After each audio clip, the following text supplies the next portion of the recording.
Hello everyone, welcome back to this channel. In this video, I'm going to show you how to see the project on Canva apps. Now let's get started.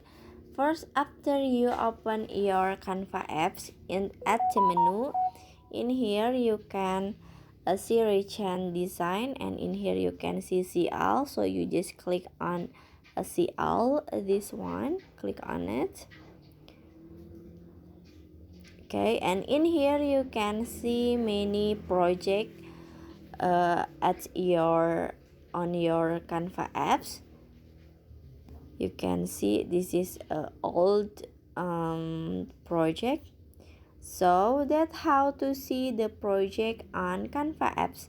I hope you found this video to be helpful. If you enjoy the content, please consider like, comment, and subscribe down below. Bye bye.